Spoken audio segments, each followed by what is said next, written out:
Hello. It is I. Hopefully you can hear me. This music, it is currently playing Cyberpunk stream. And then the 80s stream comes right after that. So I like to start with the little combo of Cyberpunk plus 80s. I hear things are getting a little wild at Kalu's house. Is that how you say that? I wouldn't know. I don't know anything about Caillou, I guess it is. I didn't grow up in Canada, so I have no idea what Caillou is. Can hear, not see?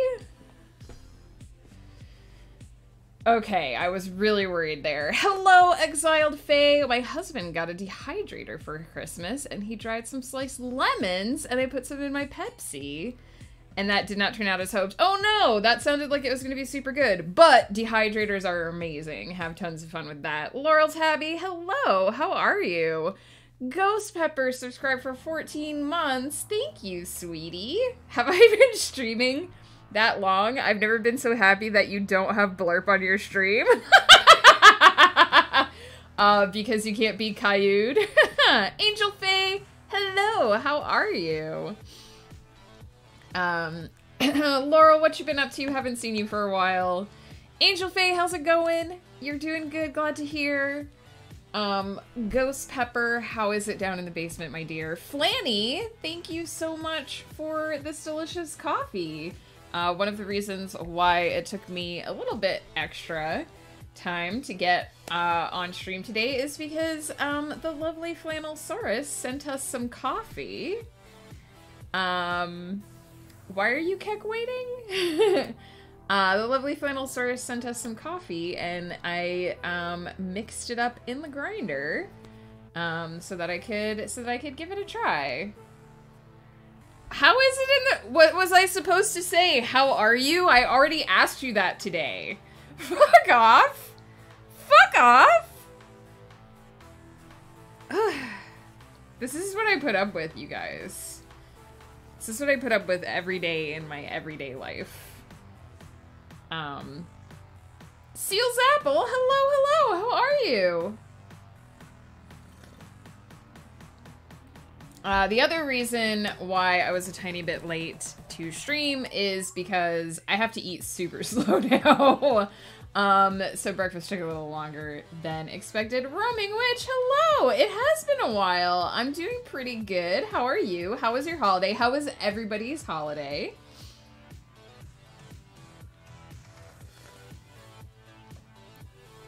My apologies as I also drink my coffee weirdly.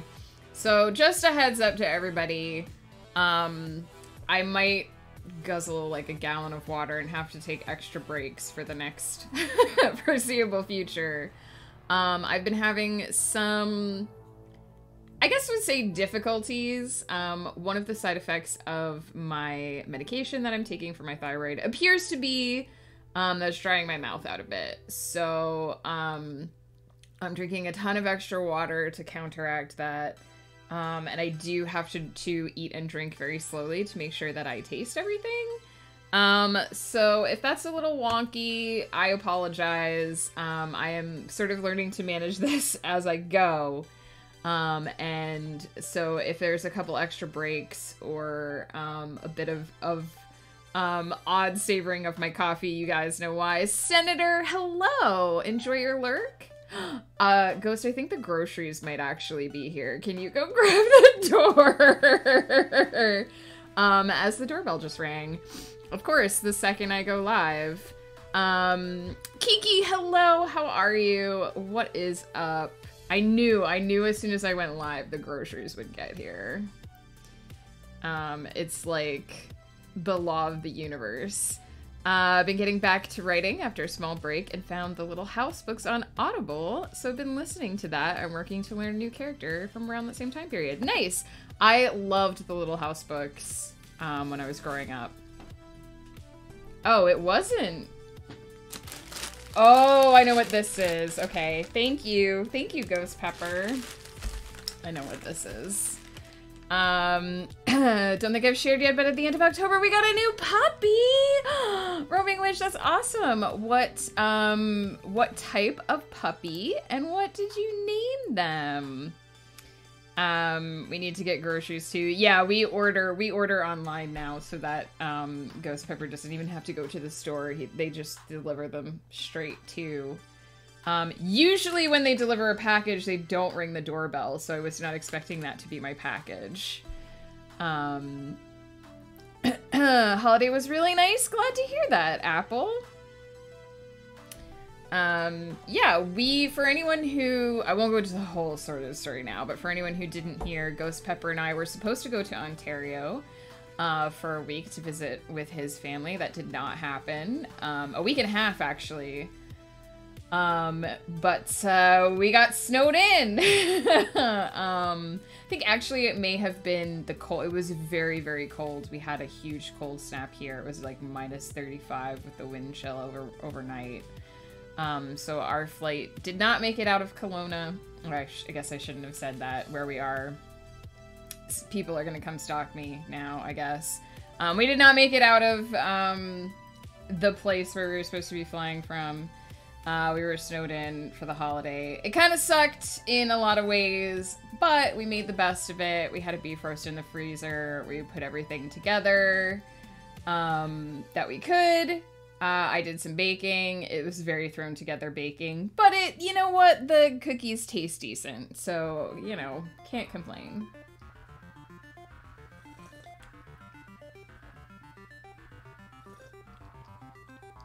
Can't complain. I forgot to say I saw it on the Beauty Bunch podcast, but that is a sexy haircut. I agree. We do curbside pickup at one store, but some things they don't have, and the one that does have them is a bit further, so we do delivery. Yeah, we use a couple different stores as well, just because I'm very allergic to, like, every kind of, laundry detergent except for one. So we have to go to to another store specifically to get laundry detergent, but Ghost Pepper stocked us up, which is good. But yeah, we try to avoid going into stores as much as possible. Even, like, before the pandemic, we just don't like grocery stores. The Little House books are my absolute childhood. I adore them, and I love Laura. She was actually pretty sassy and brave for a girl in that time period. I agree. He's a rescue, so he's a mix of who knows what. Perfect. Those are always the best dogs. We're pretty sure there's Black Lab and Border Collie, but I swear that there's a Pit Bull. He's super sweet and friendly and smart and comes to work with me every day. Aww! We named him Orion, but mostly call him Ori. Aww! He sounds so cute, Roaming Witch. $3 flat fee is not bad to get groceries delivered, unlike all the other food to your door companies that are like just $1 plus $5 plus $2. Yeah. And the nice thing about this particular chain that we're using now is that they actually, like, employ the delivery people, like, through the store. So it's not like a third-party company. You're not paying an extra fee on top of that. And we just get the wide window. So, like, our groceries could be here anytime between 7 a.m. and 2 p.m. But, like, as long as you're home in that window to get the groceries, it's fine. And how are you? Good morning. Good morning for me. Good afternoon if it is afternoon for you. How are you? I made kimchi. Kiki, that's awesome. I've never tried to make kimchi. Is it delicious? My roommate was allergic to all but one detergent, so in college he just said, use mine, I will always keep a huge supply. And he didn't want to accidentally use others. Yeah, exactly. I'm allergic to the dye. I'm allergic to, I can't even use, like, white Tide because I'm allergic AF to Tide. But I'm allergic to the dye. Most laundry detergents are blue, and I can't use blue or green, like, detergent or soap or anything like that, because I'm allergic to it. So, there's one type of detergent that goes out of its way to be hypoallergenic, and that's the one that I use.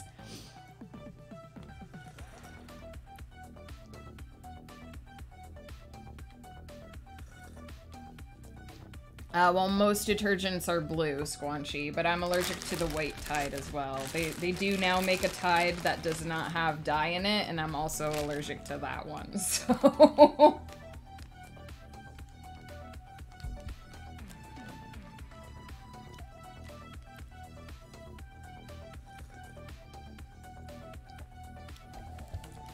This coffee is very good, by the way, Flanny, if you're still listening.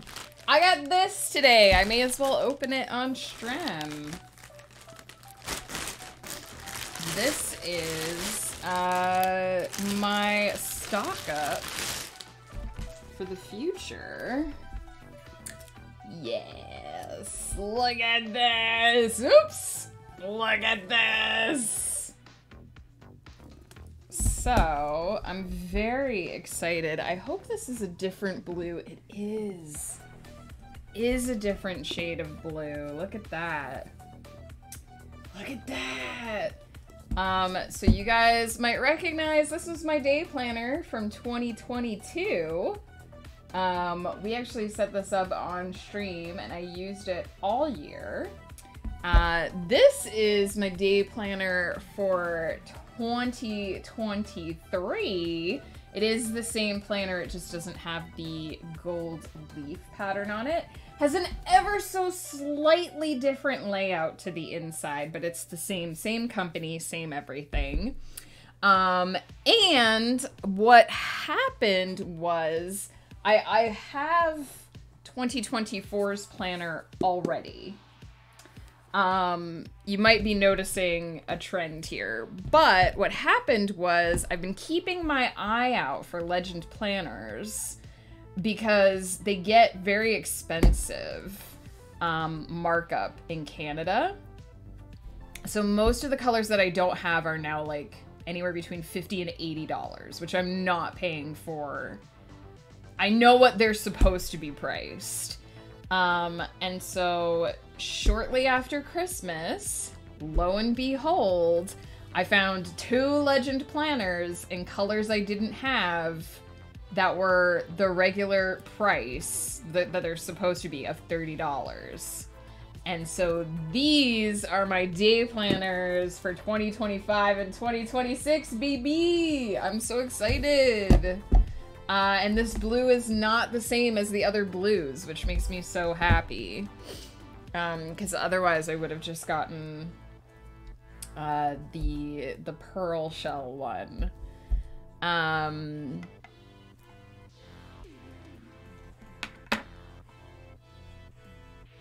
I use the baby detergent. I sometimes use the baby one too if I can't get anything else. I don't know why detergent needs to be pretty colors. It's just detergent. It goes to the laundry. I know. People have this weird idea that if it's like clear, it's not doing anything. But if you're allergic to dyes, like me, it's really not the best. Something that's detergent-free cleaner. They are very pretty, Roaming Witch. I love these. And I love these day planners for their layout as well.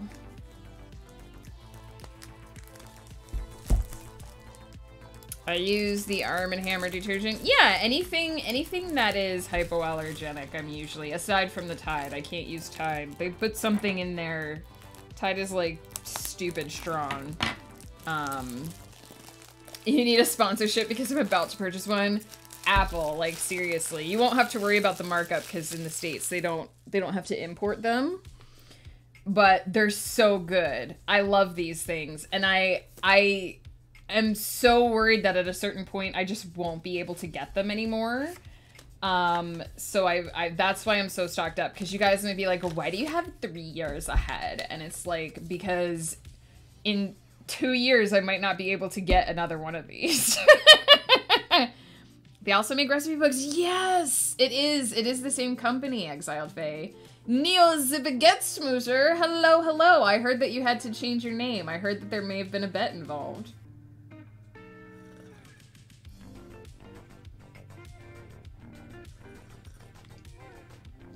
And I heard how much you love baguettes. So this is what the gold leaf ones look like. Very snazzy, very pretty. And then I'll show you the blank one instead of the one I wrote on. Well, Ghost is my husband. He does talk to me off stream. So it has like this area where you can basically write like about your goals for the year. And this is like the year section.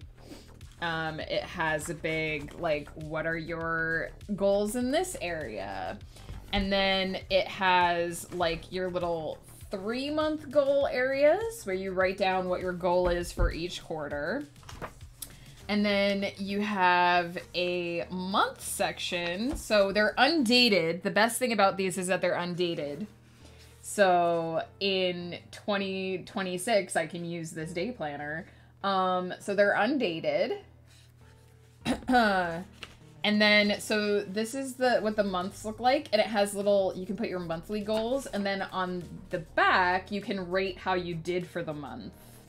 And then if you go to the week section, each week has an area for your work goals, your personal goals. There's a habit tracker. Where is it? There's a habit tracker. And then there's a little spot for journaling. So it has a spot for this week's wins and how I'll improve next week. And then I just use this spot for like journaling, and I'm like, this is what happened this week, and this is what I'm looking forward to. And then there's some blank space in the back with little graph paper, and they all come with now I have other stickers, but they all come with these sticker sheets. So you've got like your inspirational quote stickers, and then you've got like your little indicators, and then there's stuff like this that you can put in there, and I have like a whole other pack of stickers that I use. So highly recommend. These things are great. I'm opening them to make sure that they are in good shape, but they do appear to be. Imagine talking to your husband, right? Like, our lives only happen on stream. When we're not on stream, we don't actually exist. Nothing else happens aside from what you see on stream. In 2023, the aliens will finally visit. Also, Cthulhu will rise. Hello, Pi. I didn't realize that you had an appointment with the aliens. Please let us know how that goes. I raced upstairs and told her when I found out you changed your name.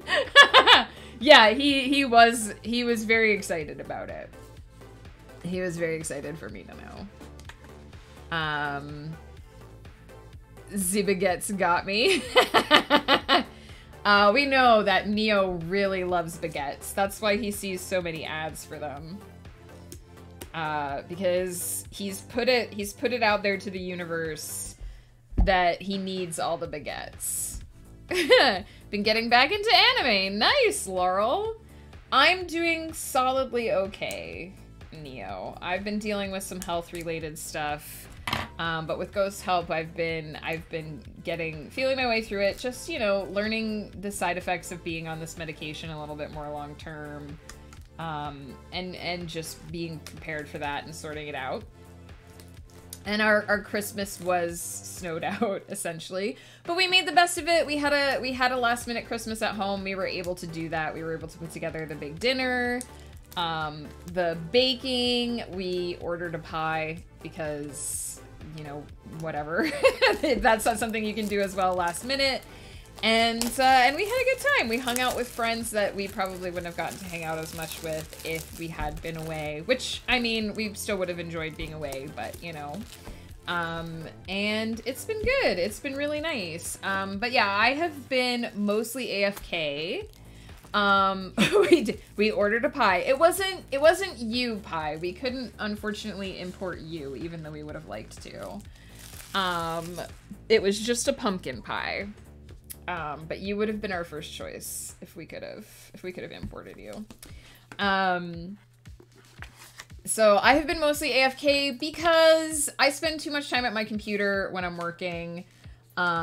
And I have been strictly not working. I have not been touching writing stuff aside from making like my new bullet journals and my new word counter, but that's spreadsheeting and I love spreadsheeting and I don't consider it work. So, so I've been very AFK, which is why I haven't been streaming, as much as Ghost has been. But I have been enjoying the break. I've been doing a lot of puzzling. There's pictures on the Discord. Although the third puzzle, I found a puzzle in the closet. I don't know where it came from. I don't know how long it's been there, but it was unopened. So I was like, yeah, I have extra time. I'll do this 750 piece puzzle. It's purgatory. All the pieces look the same until you step like way back from the puzzle. So while I'm actually doing the puzzle, it's very, very difficult. But now I've done like a third of the puzzle and I feel obligated to finish it. So, but the first two puzzles were great. Did you know that Megan's toenails are naturally purple colored? Citation needed. What is so crazy about me schmoozing Ghost? Nothing. Apparently Ghost is married to half of our Twitch community, so, you know. Been watching mostly Hunter x Hunter and Fairy Tail and been liking them. Nice! I hope they are helpful with your rating. Also, that's such a cute emote, Neo. I love it. This is Living, hello, hello. How are you? How was your holiday? So yeah, I'm just giving these planners a quick check to make sure that they are in good shape, but they do appear to be so. And then each of them also comes with these 3 little colored ribbons that you can use to keep your place. So I'm super happy that I found those, and then that is what it looks like when it's just the relief instead of with the golds, as opposed to having the gold leaf in it. I've just been collecting as many different colors. Someday I'm gonna get a red one. I really want the red and gold one. But every time I find a red and gold one, it's like super ultra marked up. So if you're looking for a day planner, that's nice and compact, that has some journaling space and some space for reflection, and just, it's really good at like getting you ready to do your goals and stuff. Highly, highly recommend Legend Planner. Very, very similar to the Clever Fox day planner. I like the design on this one a little bit better, which is why I went with this instead of the Clever Fox. But if you are in the shopping for a day planner, those are the 2 I recommend checking out, is Legend and Clever Fox. My parents got my partner a brain teaser puzzle that he gave up on, so I took over, and now I'm completely obsessed with them. Right? I'm like that. I'm like that with puzzles. I actually still haven't beat the one my family got him, but I went out and got a few different types to work out. Nice! Apple, that sounds awesome! I love that kind of stuff. And I was kind of mentioning this on the Discord to Bard, but one of the things, like, one of the reasons why I like doing the puzzles so much during vacation is because I don't do them like day to day. They take up so much time and space, and I get so like laser focused on them that if I always had a puzzle sitting on my kitchen table, I would just get nothing else done. So I only do them during vacations, and so it's my little treat to myself sort of thing. Now, normally I'm very discerning about which puzzles I buy for myself because I want to make sure that I like the art and that the art is engaging to look at and has differentiation, unlike the puzzle that I just randomly found in the closet. But yeah, they're like my special little treats to myself. I do very big puzzles. Yes, I'm having trouble finding any that are bigger than 1,000 pieces, but I do like the 1,000 piece ones. Got a pegboard for my wall because I don't like anything on my desk. Oh, nice. That'll help you organize a lot of stuff. Yeah, see, I'd love to do a 10,000 piece puzzle. Not a white one, but a 10,000 piece. I've spent well over 10 hours on this puzzle and I'm not any closer to cracking it. Dang, you will get it though, Apple. You will. I have faith in you. You will get it. I believe in you. So the main reason I wanted to do this stream was, firstly, just to reassure you all that I'm still alive. Hey, hello, I'm still here. I didn't disappear into the ether. But the main reason I wanted to do it is so I can talk a little bit about what is coming up on the channel in 2023, what you guys can expect from me when you come to hang out, and what just sort of projects I'm working on this year. Versus what I worked on last year. Pegboard is the best. I really want some on our wall in the home shop. Yeah, I would love to do a little... We used to have like a wall of cork boards, and I'd really like to... I don't necessarily have a good spot for it in this office, but I would like to do something like that again. All the other puzzles I got in an hour. Dang, this one must be super tough. But then I guess if it was like a Christmas present, they probably went for like a really hardcore one so that it would last. This place here, Puzzle Hunter. It's very nice for puzzle maniacs. Nice! Neo, that sounds awesome. Apparently the detergent-free cleaner I mentioned is a sham. I mean, I'm happy with the hypoallergenic stuff. It works for me. I have a Sherlock Holmes puzzle that came with a little short story, and you have to finish the puzzle to help solve the mystery. Yeah, I have these little puzzles from the Magic Puzzle Company where you do the puzzle, and then after you put the puzzle together, it does a magic trick, and it like completes the little story of the puzzle. I really, really liked the I just did the Magic Isles one, and I really, really liked the secret. The difficulty rating is very high. It sounds it. Please keep us updated, Apple. Please let us know how it goes and how long it takes you to crack it. So yeah, writing, because that's what I do, right?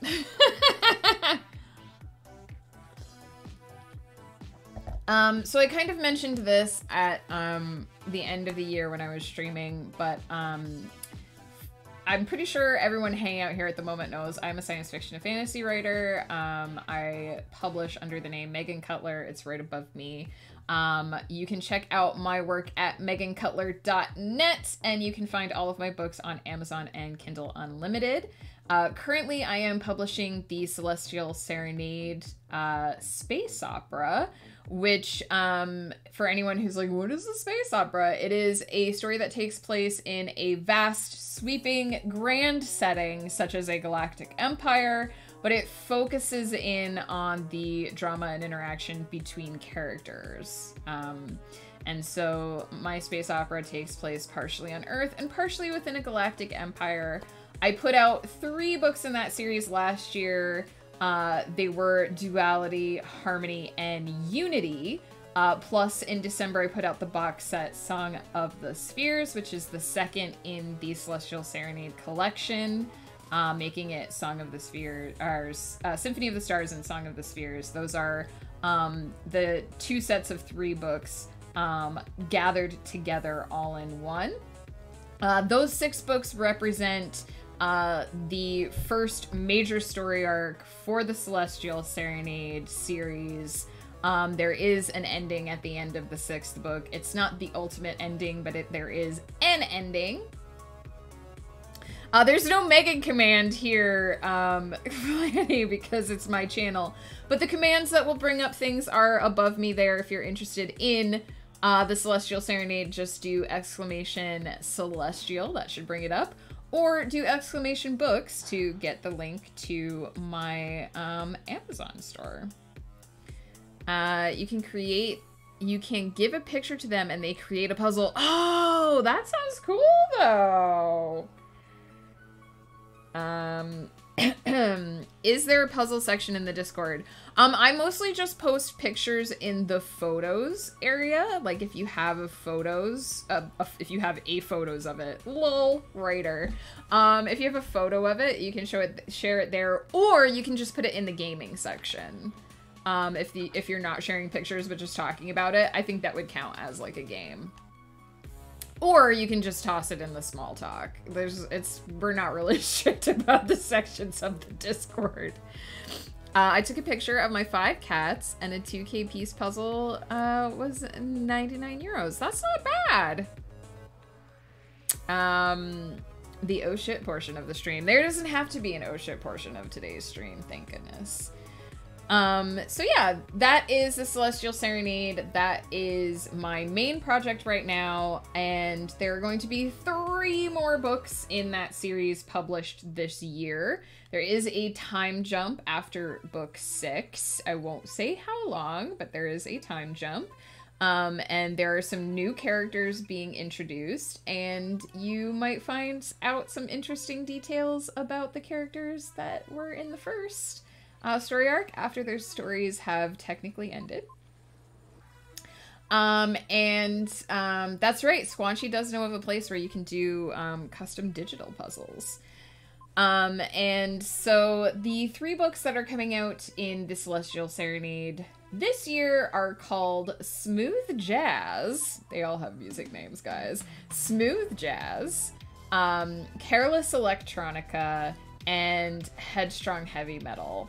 I'm really excited about these books. Every now and then, as a writer, you sort of go through a point in your, you go through a level up, essentially, is the best way to describe it.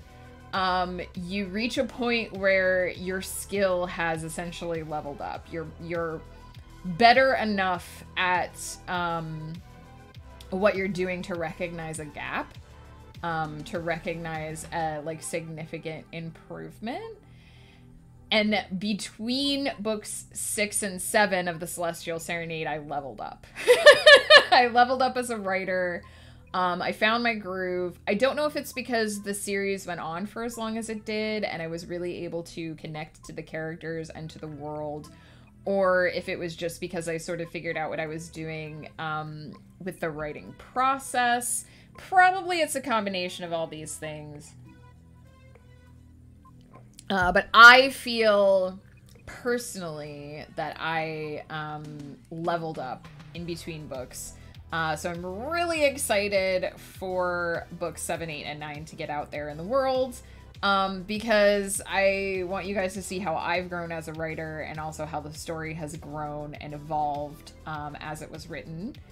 Book 9 was supposed to be the end of the Celestial Serenade. I wrote it to be the definitive end. But my characters have decided that there might be a little bit more to this particular story arc. I haven't written it yet. It is in the queue to be written after I finish the Arvalia Chronicles. But for now, book 9 will stand as the ending. So those 3 books are coming out this year. And then, of course, in December, we will have that coffee table book, which will be called Soul of the Sun. So that will be happening in December. That's my major project for 2023 publication-wise, is more of the Celestial Serenade. Next year, I know some of you are really looking forward to 2024, because that is when the first 3 books in the Arvalia series, the Arvalia Chronicles, are going to be being published. So for the people who have been asking me, where do I get those books? Soon. The countdown is begun. But Celestial Serenade for 1 more year. And I'm super excited to get that in your guys' hands. So that is happening. Also, as you guys probably know, I put out a book every other month. So there are 2 other publications to look forward to this year. In April, we're going to have the 2nd box set for Eternity's Empire. So the first 4 books have already been released as Eternity's Empire Part 1. Again, a massive coffee table book. But if you prefer box sets, if you prefer reading in groups, the digital and physical box set for the Eternity's Empire Part 2, having books 5 through 8, is going to be available in April. And later in the year, we are going to have the first book in Everyone's Child is going to be publishing. I did change it to Someone's Suffering Child instead of Someone's Errant Child, just because of the name I picked for the second book in the series, being too similar otherwise. But Someone's Suffering Child will be publishing later this year. And that is the story that we wrote entirely on stream, outlined, world built entirely on stream, and edited partially on stream. I'm going to hopefully be doing the cover for that on stream as well. I'm sort of zeroing in on what I want the cover to be for that. I haven't entirely pinned down the concept, but I'm sort of circling a few things that I think might work. So we'll hopefully be building that on stream so that you guys can see. I know I've done a couple of covers on stream, but hopefully we will do that one so that you guys can see that whole process. And if time allows, I might try to format that book on stream as well so that you guys can actually see. I know I did a blog detailing how I format books, but I would love to actually walk you guys through the process, especially the paperback process. I think it's easier if you can like see it. So hopefully we'll be doing that later this year. That won't be until probably June, July, like it'll be summer, because that book isn't due out until August. But there you go. Those are the 6 things that you have to look forward to from me to you this year that you guys will be able to read. So basically I start publishing in February and every other month until the end of the year. So February we will have Smooth Jazz. April we will have the second Eternity's Empire box set. June we will have Careless Electronica, the 8th book in the Celestial Serenade. In August we will have the first book of Everyone's Child. October we will have Headstrong Heavy Metal, and you will have that nice delicious ending to the Celestial Serenade in your hands. And then in December the Soul of the Sun box set. So that's all coming up this year. If you follow my books, if you guys are like, I want to wait for that box set so that I can just read everything in one go, that is totally fine. That is why I let you guys know ahead of time, hey, there's a box set coming in December. If you need it right away, if you gotta have them the second they come out, if you like those covers by the fabulous Molly Phipps, then those will be coming out throughout the year. I don't, unfortunately, have the Smooth Jazz cover yet. My cover artist did need to delay because I believe she's actually attending a wedding right now. So I can't show you that yet, but as soon as I have it, you guys will get to see it. So that's what's coming up for me publication-wise. As I warned, I might need to take because I have drunk literally, I feel like a gallon of water already today. I might need to take a quick bio break and just pop into the ladies' room. But then I will do a little bit of yammering about my writing projects this year and what you guys can expect to see on stream. Feel free to derail the conversation at any time with any questions, comments, because there really are no constraints for this stream. I'm basically just here to hopefully give you guys an idea of what you can expect from me and let you guys know where I am, like, project-wise. Yes, Flanny, you may have some root beer, but you have to get it yourself, because if you want me to get it for you, it will take a long time. Especially because it's winter right now. So I think if I try to walk to you, it might take a long time. It might not happen until like May. So if you want root beer, but you do have not just my permission but my blessing. You deserve root beer. You should have it. If you're looking for a sign that you should have root beer, yes, blessed root beer. Do it. Do it. So yeah, I just want to give you guys some idea of what is up with me. There's going to be a few minor changes to the stream I think I mentioned at the end of last year. Nothing that I think you guys will like, nothing that will be like super noticeable.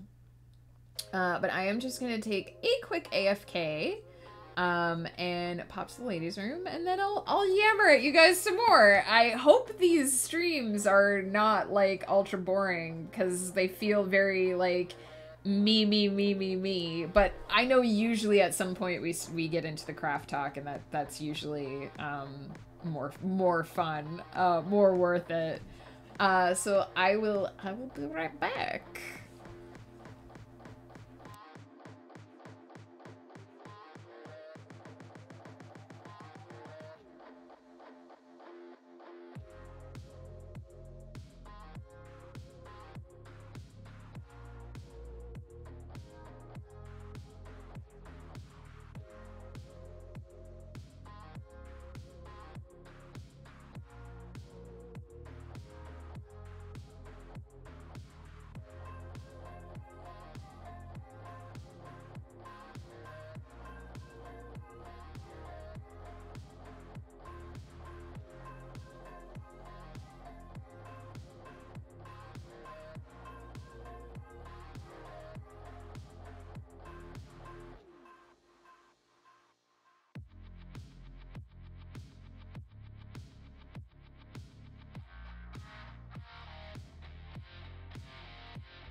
I return 4:17 p.m. Eastern can't come fast enough. I assume that's quitting time for you, Exiled Fae.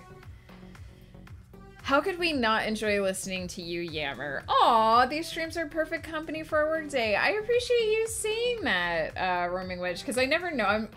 I'm happy to yammer about, like, craft stuff and answering questions, but sometimes when I yammer about, like, my personal stuff, I worry that it's too, like, I don't know, boring. Unless you want a heathen blessing, then you're out of luck. I only know the Catholic stuff. You know, the pagan stuff is just like, hey, I bless this. Exaggeration, but yeah, so I won't talk too much about what I did. That's right. Bless the rains down in Africa. Speaking of, Ghost's parents are actually in Africa right now. They're on a cruise. They're sending us pictures. They have seen a bunch of elephants. They saw a whole family of elephants. They've been doing safari. So they had a heck of a time getting there. They actually do not have their luggage. They still do not have their luggage several days into their trip. But they were given some money by the cruise line to pick up a few changes of clothes and some essentials, and they're having a great time. So despite the luggage snafu, they're doing great. They're loving it. So yeah, that's been super cool. So yeah, I won't bore you guys too much with what I worked on last year because you were there for most of it. My big project that I'm currently working on is the Arvalia Chronicles. For anyone who hasn't heard me do the spiel on that before or recently, the Arvalia Chronicles is an epic high fantasy story. So it has all of your typical, like, all the typical things that you would find in, like, the Lord of the Rings. You know, it's got your wizards and your magical creatures and your knights defending the realm. But it takes place in a modern... It has elves, it has dwarves, it has lady dwarves with epic beards. And it takes place in a modern setting, so you can pop on down to Starbucks, their equivalent of Starbucks, Mystic Brews, and you can get a magical potion shot in your coffee. If you would like some confidence for the day, they got you covered. If you like a little bit of liquid luck, they got you covered. Yes, bearded dwarf ladies, specifically. And one of the main characters later in the series is a half-dwarf, which there are some implications. So that is my big project. I started planning the Arvalia Chronicles in 2011. To give you an idea of how long it's been hanging around in my head. And Damarin, the main character in that story, had been hanging around in my head for a couple years before that. But I started writing it in 2019. And, ooh, this song always distracts me. Skip it. I felt so cheated when the dwarf ladies in Ring of Power didn't have epic beards. I mean... the wife did have some mutton chops, which I definitely appreciated. Like, there was definite, like, I guess not mutton chops, but, like, there was definite sideburn action there. But yeah, I felt like they should have gone full beard. So, hard to see in the gloom. Yeah, I think they should have gone full beard, personally. But I did like, I don't know why I keep saying the wife. I did like her. She was fierce. Disa, I do think that is her name. She was fierce. Like, she was everything I wanted from a dwarven lady. Like, proper dwarven lady. Like, what you would expect a noble dwarven lady to be like. And I really liked how they had the dwarves thinking in terms of, like, rock and earth and stone. And the idea that they sing to the mountain I loved that so much. I think they did a really good job with that. But I did think she deserved a full fabulous beard. So I've been working on the Aravalia Chronicles, writing it since 2019. In last year,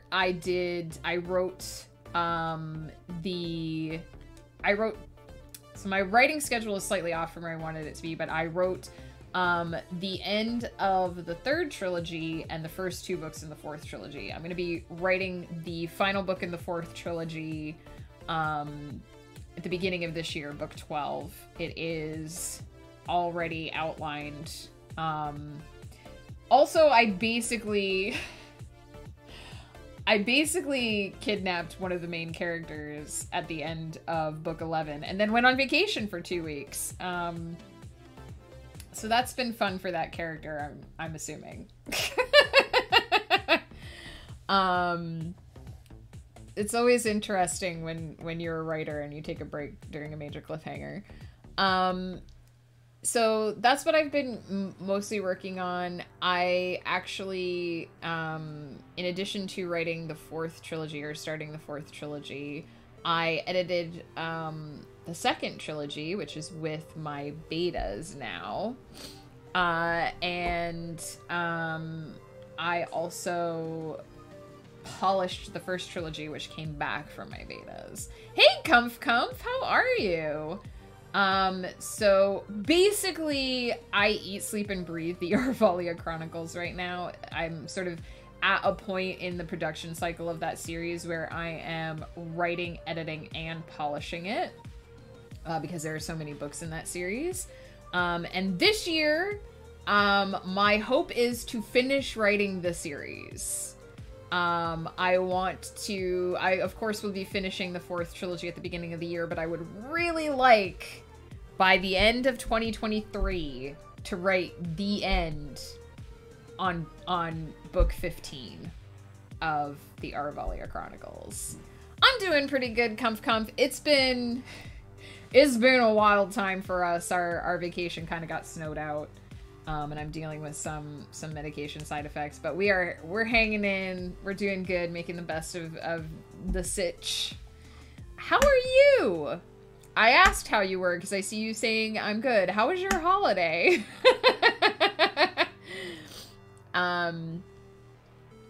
So yeah, I would really like to finish writing. If I end up having to write book 15 at the beginning, or finish book 15 at the beginning of 2024, it wouldn't be the end of the world. But I know how I want this series to end. I have a really... I shouldn't say solid, it's still quite vague. The last 3 books are still quite vague, but I have a really solid idea of where I want the book series to end. And sort of what the final story arc for these characters is. This is my longest series to date at 15 books. It has a lot of moving parts because in the multiverse in which my novels take place, this is pretty much the center hub. There are many spokes that come springing off of this series that need to be sort of accounted for in place in the background that people won't really notice until much later, that I am aware of, that I need to manage. So it's been a very challenging series. It has certainly, in terms of theme and content, tested me as a writer, forced me to move outside of my comfort zone and embrace new techniques and new ideas. This is the beginning of the 80s stream, by the way, from the earlier conversation. Which playlist were we in? We just crossed from cyberpunk to 80s. This is Airfields, the beginning of the 80s stream, in case you were wondering. Exiled Fae. Hope the side effects improve. My holiday was chill. It's not major side effects by any stretch of the imagination. My pills do come with some pretty major and scary side effects, but they're very rare. My mouth is just dry, which is affecting my taste a bit. It sucks. It's not the best, but it's by no means like super bad. But it has been challenging. Ghost has been helping me out a bit with figuring out how to manage that. a little bit. I was listening to that earlier today, which is why I almost recognize it. Yeah, totally. I listen to these two particular playlists a lot because I like the cyberpunk and 80s ones. So I can totally see that. But I'm glad to hear you had a chill holiday, Comf. That's the best kind of holiday. So yeah. This series has been very challenging. I'm looking forward to the end of it. This is by no means the end of Damarin in my life. He is kind of the center of the multiverse. There are many different versions of him that will be appearing in later projects. I'm already starting to fit together the pieces of Beyond the Mirror, which is not... I have a project queue. Actually, after I finish the Aravalia Chronicles, I will be writing the for reals final trilogy in the Celestial Serenade, which is Sonata of the Satellites. And then I have a smaller project that I would like to work on called Ghost Path, which I haven't talked about a lot. It kind of grasps onto the concept of lost things. And so it's kind of... The idea is that a group of people sort of fall into this space between spaces where lost things go. And there's a train. There's a ghost train that goes through there. That's like the concept. Ghost Path, yeah, is the working title. It might get an actual better title at some point, but Ghost Path is the working title for it. It's an idea that I've had kicking around in my head since high school and haven't done a lot with. The core of the concept is that there's this sort of space between spaces. Maybe I'll keep that title then if it sounds amazing. There's sort of this space between spaces where lost things and people go. And it is run all through by a set of train tracks, and there's actually a ghost train. Specifically a ghost train that passes through that area, and so the main characters have sort of fallen into this space and are trying to find out how to get out. And their story is all wrapped up with this bizarre train. So I'm hoping to write that in between Damarin series. Well, I'm glad you guys like the sound of it. It's something I've been, like I said, kicking around the idea of for a while. And then after that, I'm going to write Beyond the Mirror, which is the second piece of the I shouldn't say the Damarin multiverse because all of the books fit into it, but it's the second Damarin-centric piece of the multiverse, where basically there was an accident in Damarin's past before the start of the Aravalia Chronicles that sort of split his soul in two. Half of him stayed in the world of Aravalia, where Aravalia takes place, and half of him was sort of yeeted into another world. And so Beyond the Mirror focuses on that sort of stray chunk of him that was sent to another place. And I'm already starting to work on the pieces of that. I haven't decided yet if it's going to be 6 or 9 books. Solidly 2 trilogies. Not sure about the last one. Ghost Train says choo-choo, but spooky. Yes. Choo-choo. Spooky. Also, hey, Lomi, how was your Christmas? You can see behind me the pile of, 2 of those are new. One of them, oh yeah, Lomi, you'll really like this. This is my day planner color for this year. It's the purple one. It's purple. This is the purple year. Christmas was horrible. Oh no, I got influenza and had a fever for 9 days. No! It is! I was thinking of that when I was putting it together. I was like, Lomi's gonna really like my day planner for this year. Because it's the purple one. Our trip got snowed out, so we had to throw together a last minute Christmas. But it was fine. We had a good time. It was chill. It's a really nice purple. I do like it. So It doesn't have the gold leaf, but actually I think it works really, like the purple one works really well. I don't think with the lighting in here doesn't really do it justice, but I think the purple one works really well without the gold. It just has a really clear, clean line to it. But yeah, our Christmas wasn't bad, just not what we expected. So that's a little preview of what I'm currently working on. I wish that I could have enough clones of me to write more quickly, because I won't get to, next year I will hopefully be writing the final trilogy for the Celestial Serenade, and I won't get to Ghost Path until 2025. And then I won't get to Beyond the Mirror until 2026. But, kind of a preview of what to look forward to. There's going to be a lot more Aravalia Chronicles writing this year. I will sadly have to hide it most of the, like 95% of the time when I'm working on the Aravalia Chronicles. I won't be able to show you guys the words. But I am working on a keyboard cam. Ooh, that came out really high-pitched. I'm working on a keyboard cam, so that even though you guys won't be able to see the words I'm typing, you might get to see my keyboard instead. So that's one of the things that I'm hoping to switch up a little bit for stream in the new year. Is I'd love to do a keyboard cam, especially at times when I can't show what I'm writing, because then you guys can at least see my fingers moving. We had snow for Christmas, which was super unusual. That is true. We have so much snow right now. We have a stupid amount of snow. Yeah, a clicky clack cam. So I believe the agreement, eventually Ghost is planning to get a better webcam, and then I will completely inherit his current one.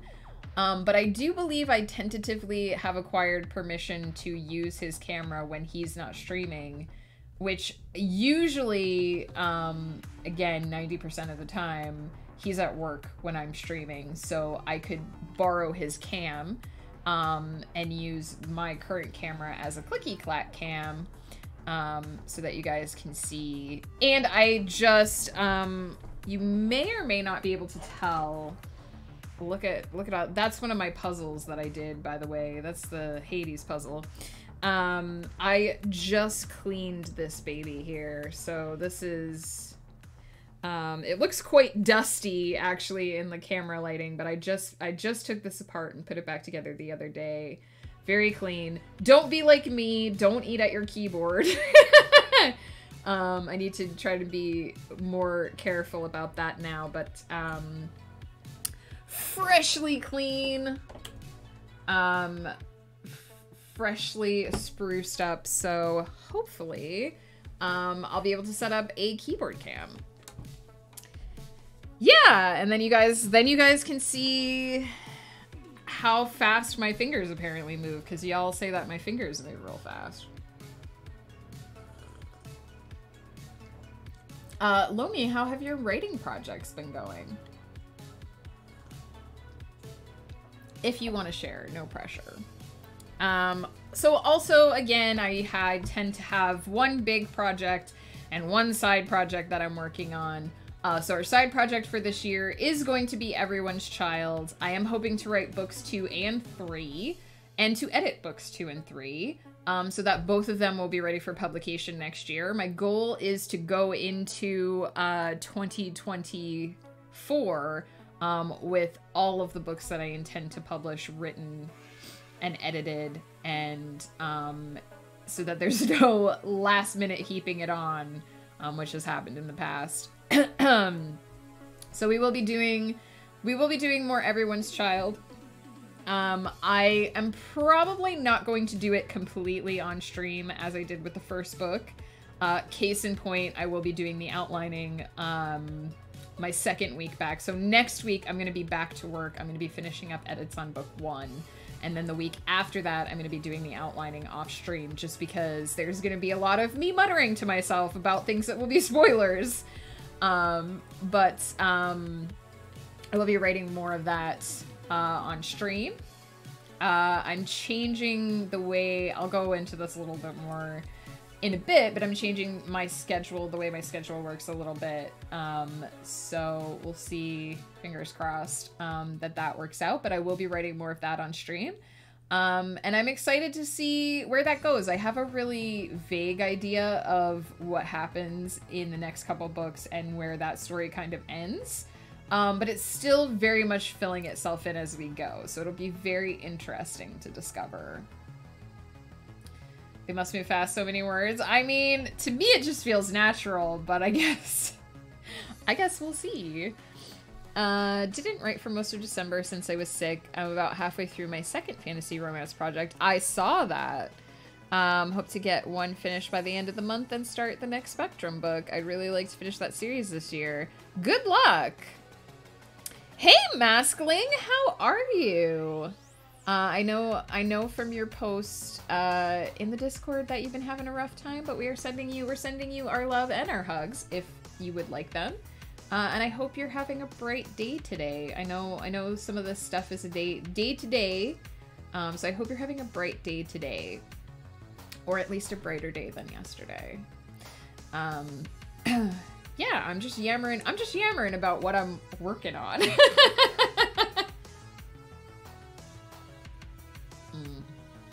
This coffee is really good, actually. I was a little bit worried when I saw it was a dark roast because I'm sort of new-ish to dark roasts. I used to prefer medium. But I really like this. It has a lot of depth of flavor. And I'm not having too much trouble tasting it. Unfortunately, when I was saying that my mouth is dry and it's messing with my taste, coffee is one of the things that unfortunately does seem to be affected by it. So I did have a couple of days where I was like, I cannot live like this. But I've sort of relearned. Maskling, thank you so much for the resub. 3 months, that's amazing. Make sure you can see my little heart in there among all the emojis.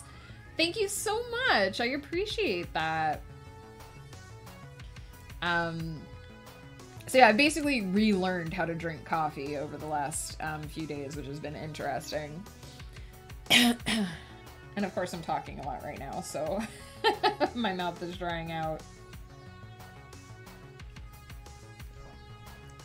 So yeah, that is a look at sort of a preview of what all of my,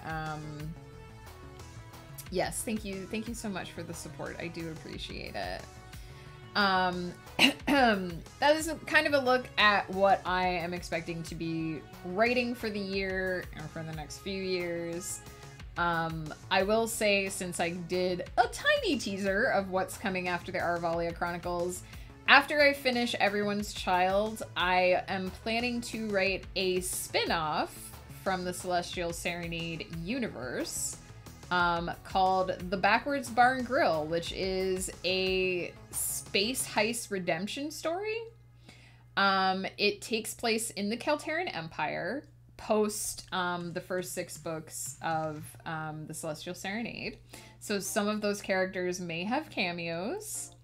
And it follows a young human woman whose family is sort of moving into space to start again, post-war. And I'm really excited about it. It's not my typical type of story. It's more of a kind of heist, story, but I felt like it would be super fun to set it in space. So that's what I'm doing. So once we finish Everyone's Child, which I expect to be 6 books long, we'll be starting The Backwards Bar and Grill. I'm not sure if that's going to be 3 or 6, because I don't entirely know the scope of the plot yet, but I'm really looking forward to it. Another thing that sort of came to me in a dream, and I was like, but what if I put it in space? Been taking it easy, managed to get outside the house for the first time since the new year for 10 minutes. Hey, yeah. That is a good first step, Maskling.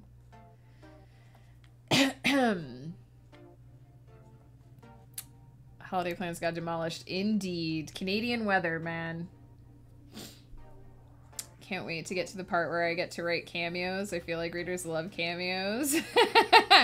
Same. No, same. Because I went to all the trouble of creating this big galactic empire. I figure I should use it from time to time. I have also penciled in a side story for the Aravalia Chronicles as well, even though I haven't even finished writing it yet, because one of the characters, Silkfoot Lightvolts, infamous sky pirate, he sort of has a sideline that runs all the way through the Aravalia Chronicles series, but you only get part of the story from the Aravalia Chronicles. The rest of it is going to be in his own spin-off, mostly because it's complicated. Everything Silkfoot does is complicated. And also because there's not enough room in the Aravalia Chronicles for me to have enough Kestrel. Kestrel is Silkfoot's first mate, and I love him, and he's the best, and there needs to be a story where he's more main. So they are also getting a spin-off. And there will definitely be some Crescent cameos in there. I don't know how often Dameron would appear in that one. Because his relationship, Silkfoot and Dameron's relationship is interesting to say the least. But there'll definitely be some Crescent cameos in there, so. It was unusually rude Canadian weather. Indeed. You'd think we would be used to it, but friggin' Vancouver gets a foot of snow and that's it. That's it. But they never get snow there. That's the thing.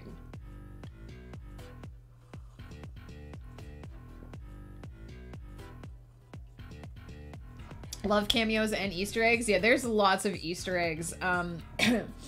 Basically, the way I write my stuff is that all of my series can stand independently. I know I talk about this whole big multiverse that my stories take place in, and how they're all interconnected.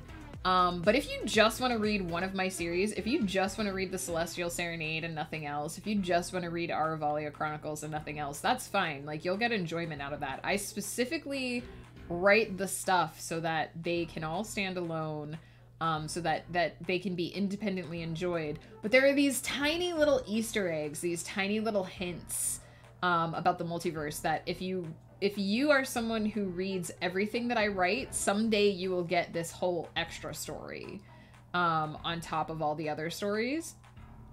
And I didn't initially intentionally set out to do that, but it has just kind of happened as it goes along. So as I become aware of it, I weave those details into the story so that the puzzle pieces connect together.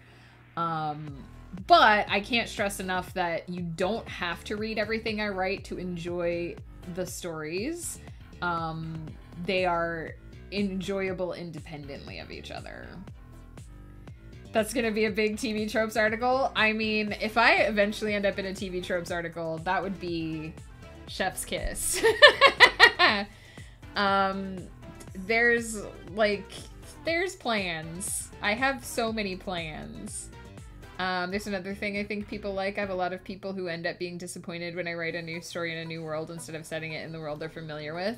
For sure. And I mean, I think that's the benefit of the multiverse is I can write in all of these different worlds, but they're still connected to each other in some way. So you're not really leaving anything fully behind.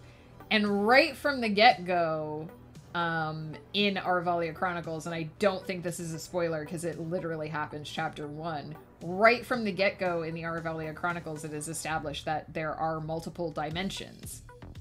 Because the main character, Clara, awakens in a world that is like hers but different. And so one of the first things that is established is she's like, hey, I don't know how I got here, but I'm from a different world. A world without magic and with places called Toronto. And no fairies to run the internet. So right from the get-go within that series, it's established that there are multiple worlds. And so it's very easy to start slipping in little bits and details. When even like, if you read the Mystical Island trilogy, it's kind of the same, right? So the multiverse is established, or at least the potential for the multiverse is established very early on. And that makes it easy to, sort of slide some familiar things into the story in different ways. I know I like that kind of stuff too. I like reading through something and finding those little extra hints, and then reading through it a second time and being like, yes, I noticed that the first time. Toronto? That's an unbelievable name for a place. I know, right? Clara is from Toronto. But of course, no such place exists in Arvalia. So it was really fun. It was really fun writing a Google search response for that, because I was like, what would come up if it wasn't a real name? Tarana. That's true. If you are native to the area, in Toronto, they don't really say the second T. Because they say it so quickly that it just kind of gets lost in the word. So things that you only learn when you're in a place for 8 years, unless they're immigrants or the children of immigrants. Yeah, exactly. Immigrant.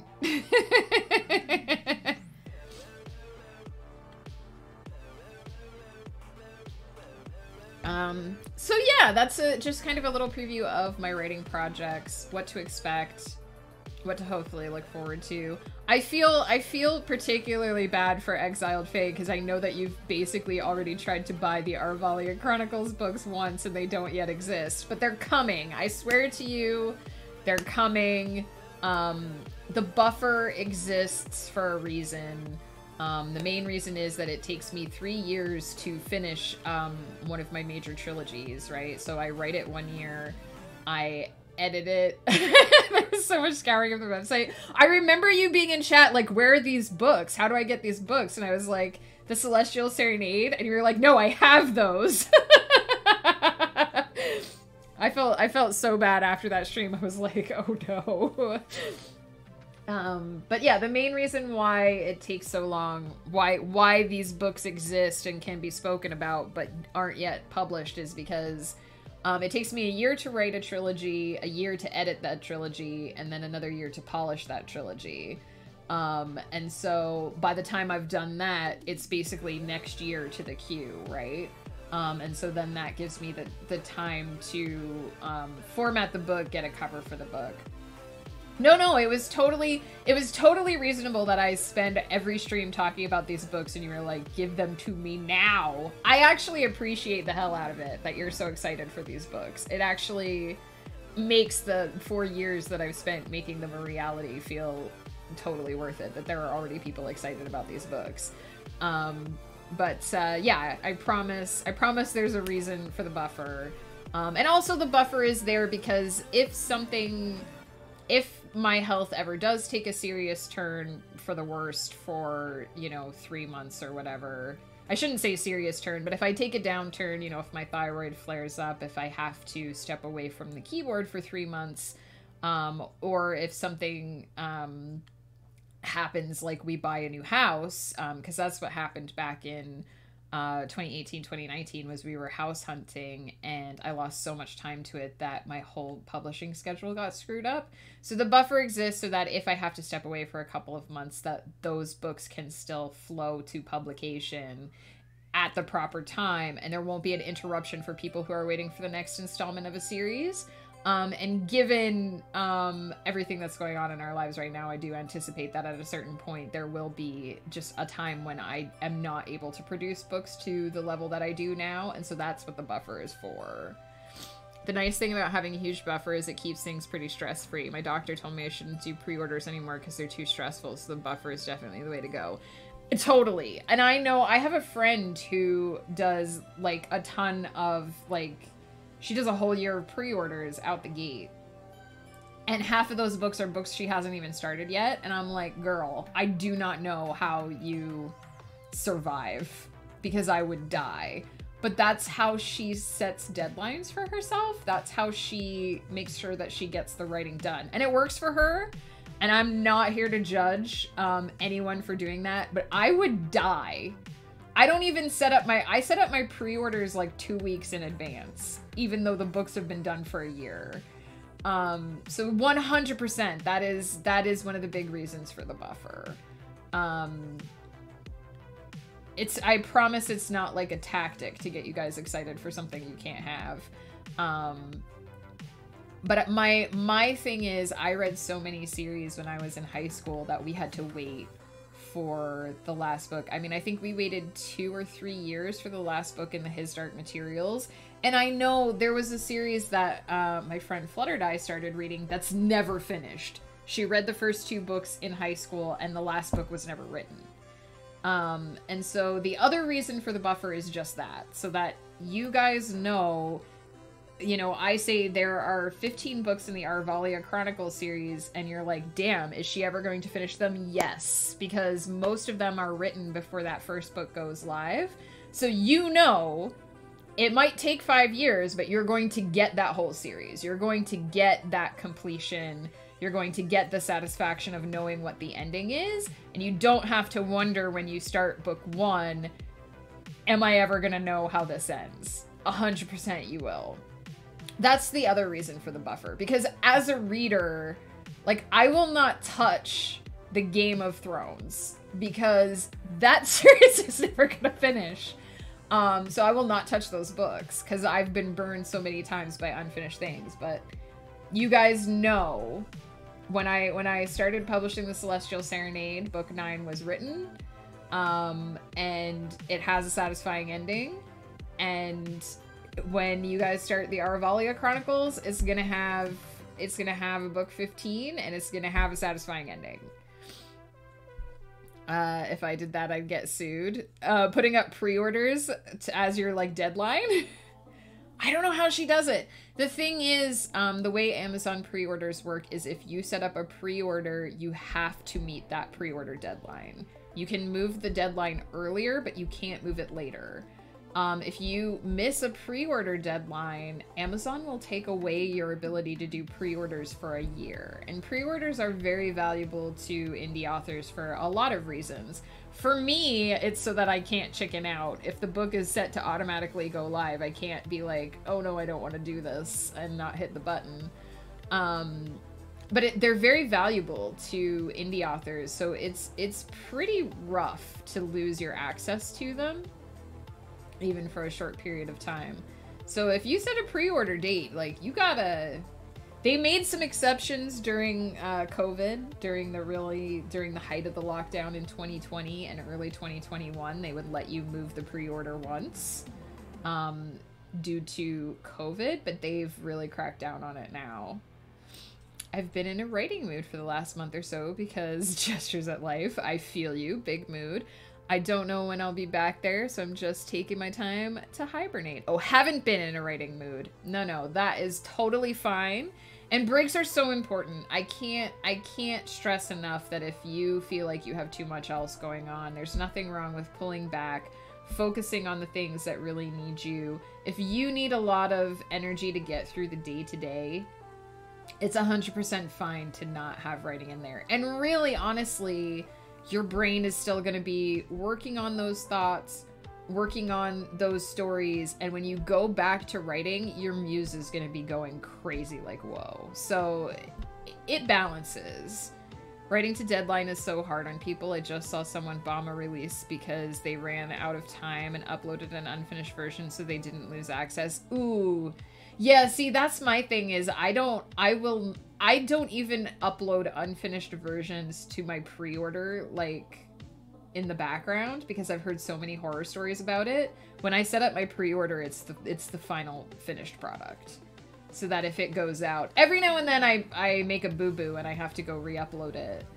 I had to do a day one patch once, which was very stressful, but it was just a small error. But still, like, it can be very stressful. So 100%, like, if you are releasing your own books, don't break your back over it. I am guilty of that. I mean, Ghost Pepper is probably furiously typing right now, "Why don't you effing practice what you preach, woman?"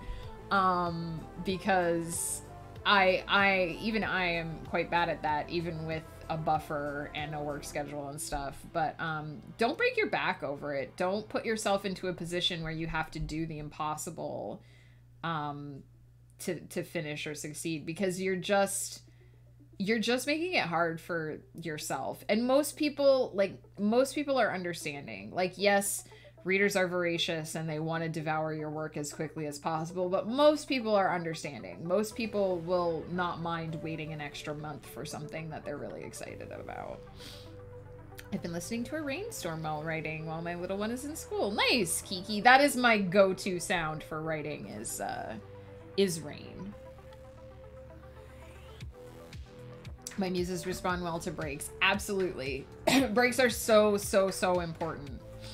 And really, if you don't take breaks, you just burn out. And burnout is awful, because then it doesn't matter how much you want to do something, you can't, because you burnt out.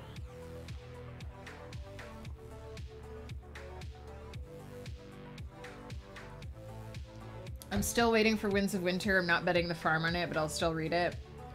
The thing is, there's supposed to be another book after Winds of Winter. There's supposed to be a whole other book after that.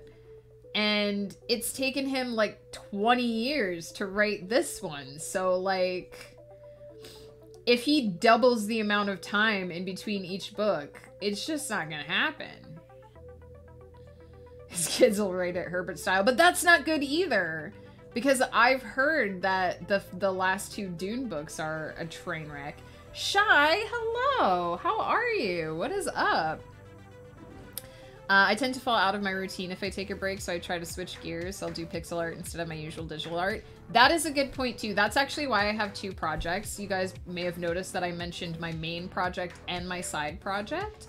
The side project exists to keep me fresh on that main project. That main project is so big and so time consuming and so, like, has so many moving pieces that I use that side project to keep my brain fresh. If I'm switching between things, that I never feel like I'm getting too bogged down by one thing, right? I do still take breaks. Like, I took 2 weeks off from writing at Christmas time. I'll take a week off. But the whole getting out of your routine, that's a thing, right? I've actually started switching gears a little bit here at the end of my vacation, trying to get my meal times back into their regular places, trying to get my sleep schedule back into the regular place, so that when it's time to hit that routine again, it'll be a little bit easier, because those first few days are going to be off. That is a thing, and I am a big creature of routine. So I always know when I come back from a vacation, I have to try and get right back on track, because it's hard. It can be very hard. Which one has the ships and sailors? Question mark? Well, I had both of my headphones in my ear. I didn't hear my mother call my name so many times. She thought I was asleep, then finally came to my room. Oh no. I'm not sure I understand the question, Maskling. Sneaking while working on orientation training viz. Well, it's nice to see you, Shy. I hope you had a good holiday. And I hope your workday is going smoothly.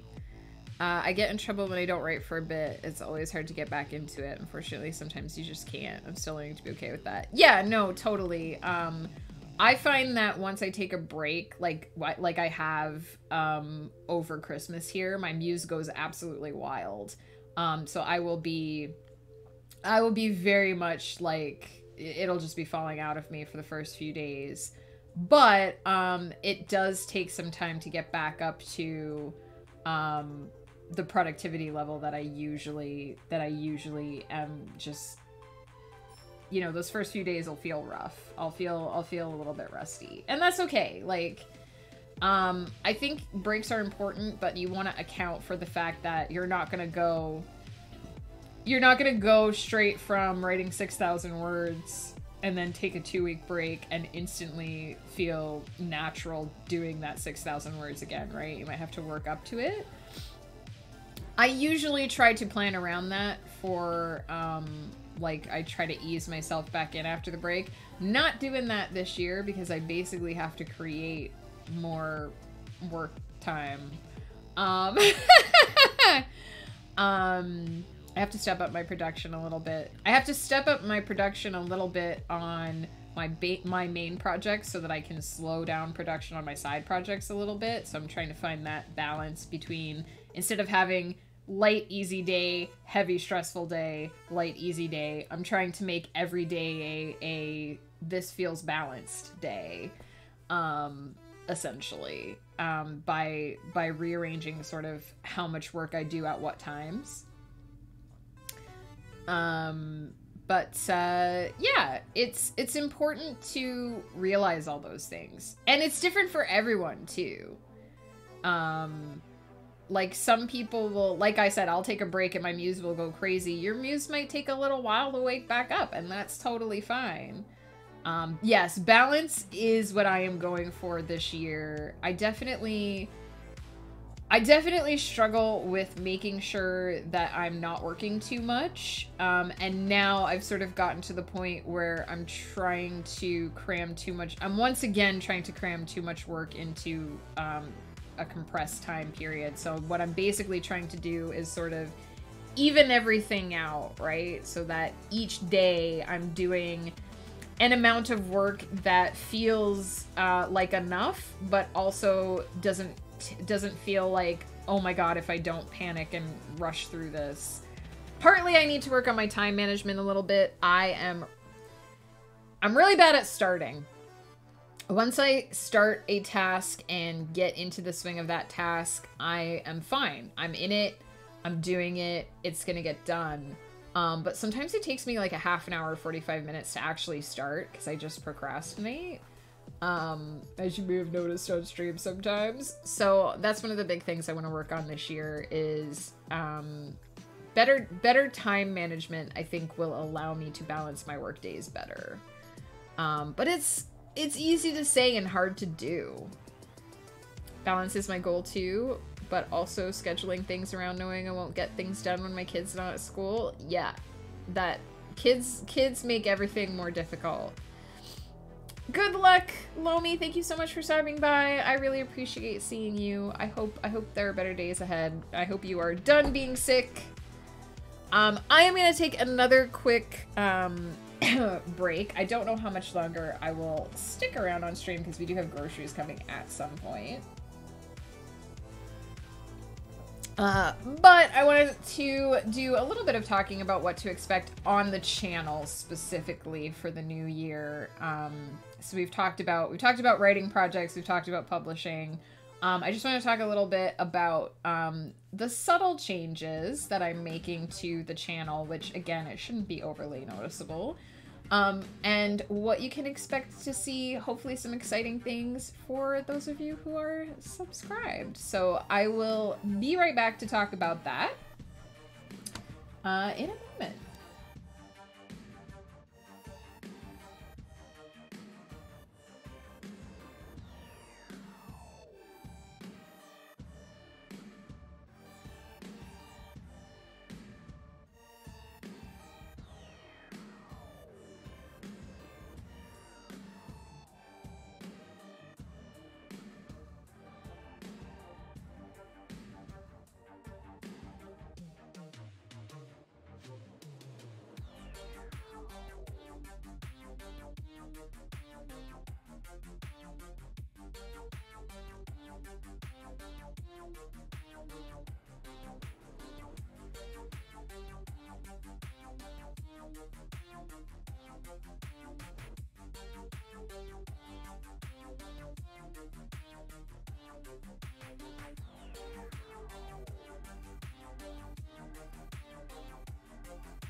I'm back.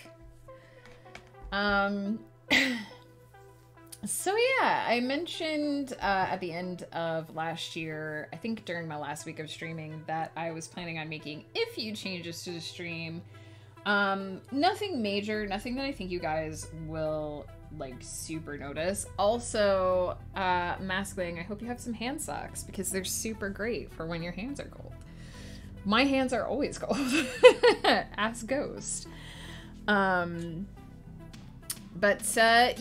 basically the biggest change that I'm planning to make is in 2022 I did a lot of scheduling around specific projects.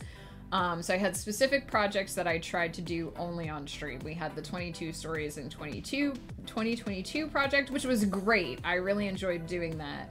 But because I promised to stream all of them, I couldn't work on those off stream. If I had a time slot that would have been really great for doing that, but wasn't good for streaming, I kind of had to put off working on the thing, which was a little bit of a pain. got a planner, went with rose gold and gold foil. Oh, that's awesome, Seals. I've seen that one. I haven't been able to get it because, like I said, they mark them up certain colors. I really like the rose gold color, so I'm glad you got one. That's awesome. Please let me know what you think of using it, because I'm a huge fan of the Legend planners. Obviously, there are 6 of them behind me. I want to get an orange one at some point too. I want the red with the gold leaf, and I want the orange one without the gold. I don't know why, but it just looks so much nicer. Anyway, tangent. So I also completely changed my schedule so that I could stream all of the writing of Everyone's Child, which was fine, but there's a but.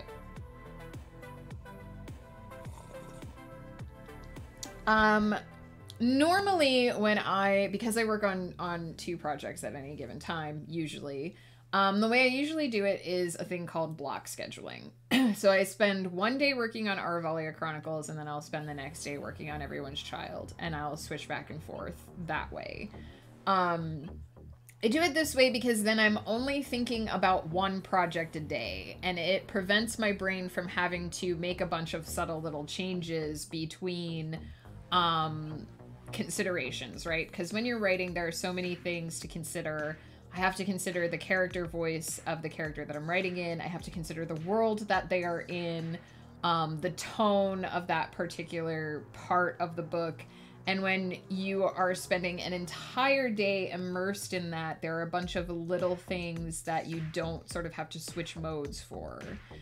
You're just sort of consistently moving through that piece throughout the whole day. Whereas if I switch between working on Aravalia in the morning and working on Everyone's Child in the afternoon, I suddenly have to reorient on all of those things. I have to remember that I'm in a different time, in a different place, and I'm dealing with different characters.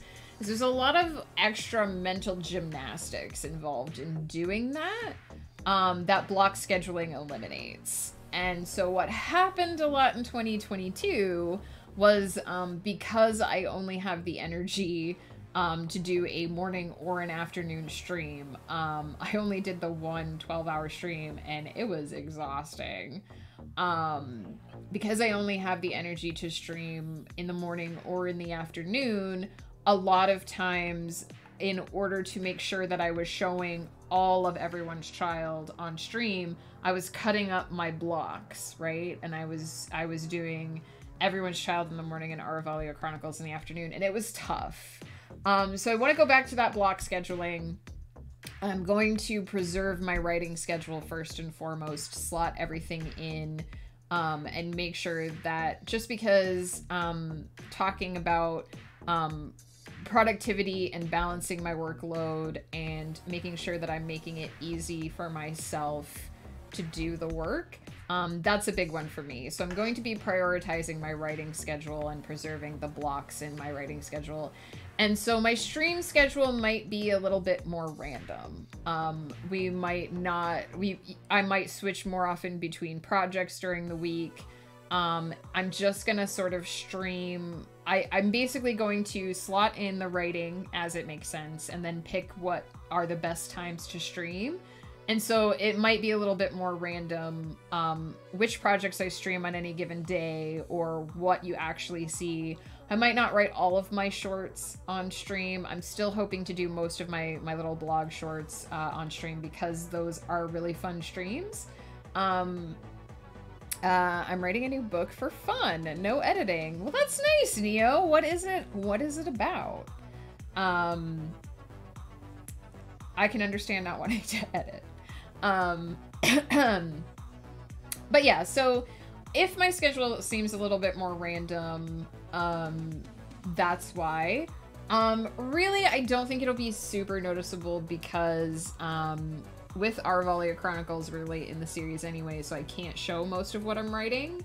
And as we get later and later in Everyone's Child, it'll be the same, that in order to avoid massive spoilers, I will have to be hiding most of the word content anyway. And so I've already mentioned switching over to a clicky clack cam, so you guys can see my keyboard, so you still have something visually interesting to look at, even though there will be spoilers being hidden. I'm assuming this is Ghost telling me that the groceries are on their way. So, which is good because we were just talking about hoping they showed up soon. So what you see me streaming, what projects I'm working on at any given time might be a little bit more erratic or random seeming. It's just to make sure that I'm not doing that thing where I'm like bending over backwards for something and making my life more difficult. I think I put a lot of I did this, no one else did this. I put a lot of extra rules on myself for how I should handle streaming and how I should handle certain projects and how I should stream certain projects that no one else had those expectations. It was me who had those expectations and I made my life difficult. So I am going to be lifting those weird restrictions that I put on myself essentially and just sort of seeing if that workflow works a bit better for me. Probably still gonna aim to stream 3 times most weeks. Some weeks I might only do 2. Usually if I'm having a bad health week, I will only do 2 streams because it's all I have the energy for.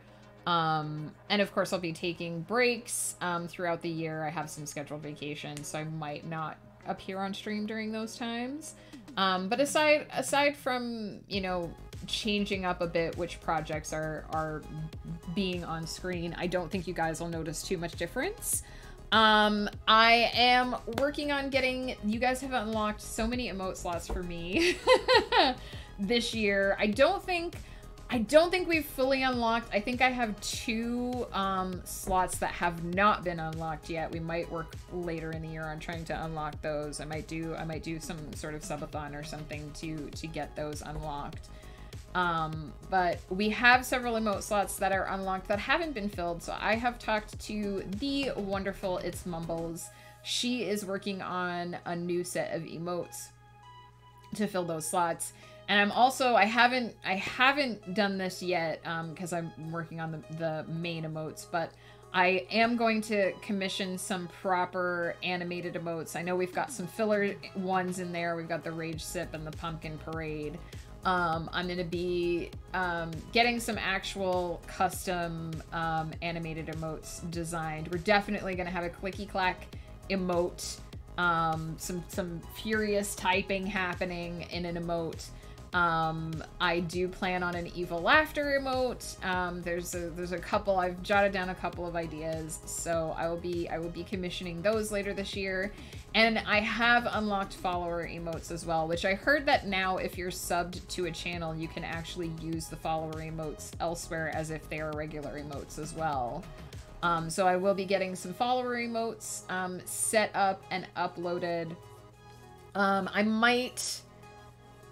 might do a couple of repeats just to fill the slot early on, so that followers can use a few of the emotes when they're just hanging out on the channel.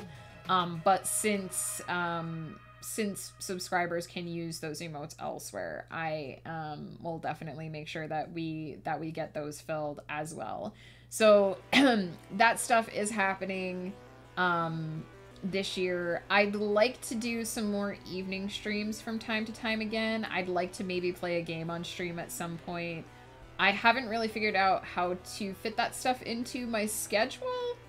But I know I did some event streams early on last year and then they just sort of dropped off, mostly because I just had so much going on that I didn't have evenings free. But I would like to do some special event streams. I'd like to do some evening streams that are just like chill hangouts or playing a game or doing something like that. Peter! What if in 2023, Peter, 11 months. Thank you so much. Peter, how are you? What is up? Let me have a few sips of coffee and then we'll read what Neo said.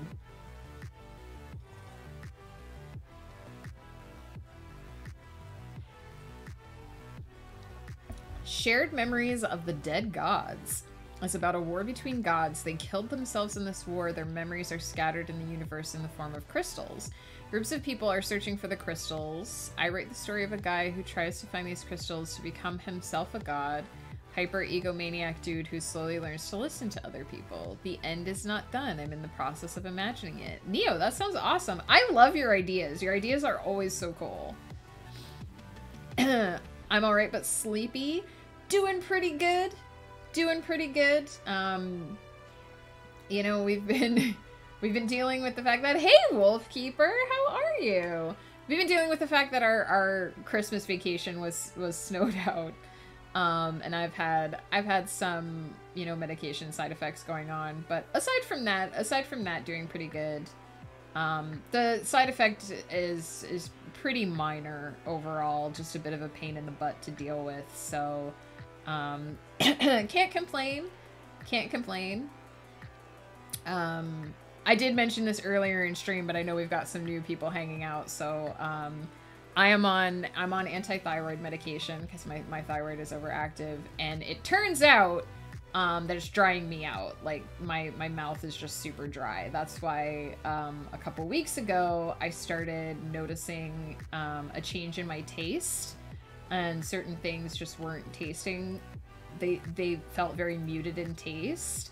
I think it's because when I stopped my regular routine to go on vacation, I stopped drinking my tea in the afternoon because I was just busy doing other things. And it actually dried me out a bit, and to the point where it was more noticeable that my mouth is drier than usual. And it turns out that if your mouth is dry, it actually really affects how you taste. The sippies are even more vital now. Exactly. I can tell I've been talking a little too much because I'm starting to dry out now. But yeah, so since I kind of figured out what it is, I've been taking some extra steps. I'm drinking a lot extra. I've sort of changed my eating habits a little bit, to eat slower, to drink more. I'm making sure that I'm hydrating throughout the day. I've got some mouthwash to help just make sure that my teeth aren't getting overly affected. Stuff like that. And Ghost has been really helpful, just helping me figure out ways that we can change our food preparation to make sure that we're using bold flavors, things that are easy for me to taste, even with my taste not being 100%. So it's been a challenge. There was really only one meal that I ate and I was like, that didn't taste like anything. And it was, thank goodness it was a meal I made. So it was something that I made, not something that Ghost put a bunch of effort into.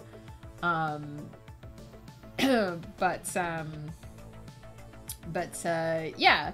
It's been a challenge. There's been a learning curve, but it's not a major side effect. Nothing is like going horribly wrong with me. Just a little bit of extra, you know, relearning how to enjoy food. So don't worry too much about me, but it is a thing. It is a thing that I've been doing.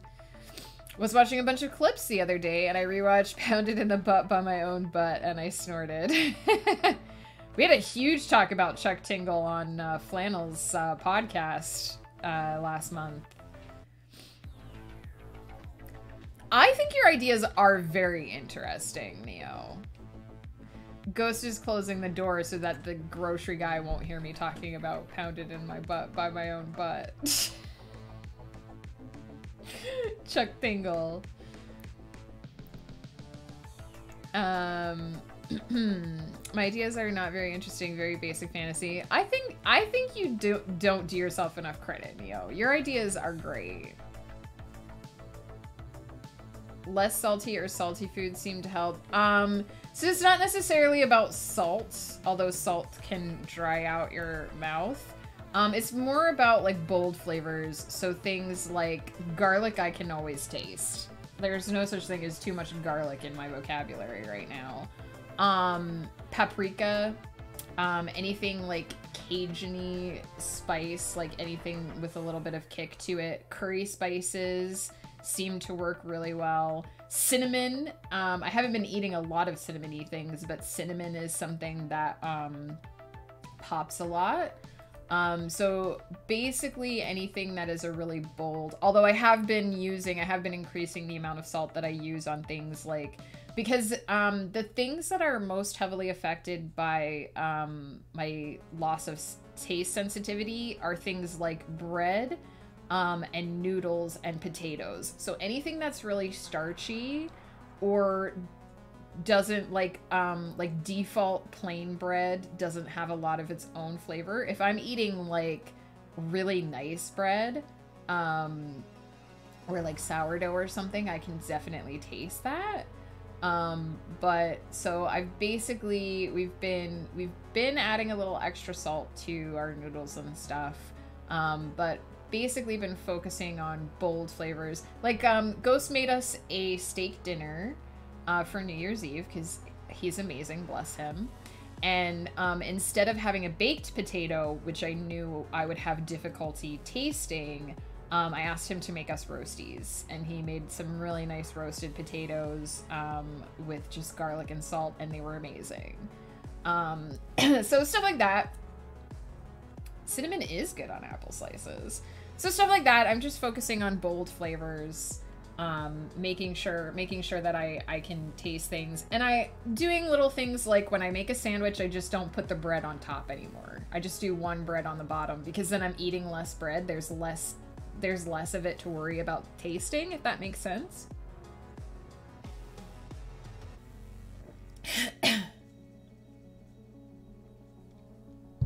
Oh, you clipped a clip of me saying pounded in my butt by my own butt. It lives rent-free in my heart forever. I'm glad it makes you happy. Chuck Tingle is great. National treasure. I don't think Flannel really does a podcast. I've never seen an episode posted on the Discord. He does do a podcast. He posts it on YouTube. I've been on it twice. I didn't know you were here. I was respectfully roasting you.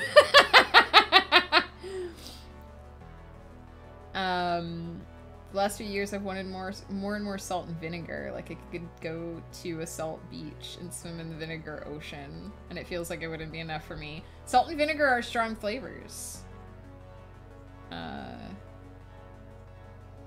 Bread can hide the other flavor. Yeah, and that's the thing that I'm finding is I have to be careful with those like flavor vehicles, right? Because potatoes on their own don't have a lot of taste for me right now, which is challenging because I freaking love potatoes, you guys. So I have to make sure that I am preparing them in a way that imparts a lot of flavor to them.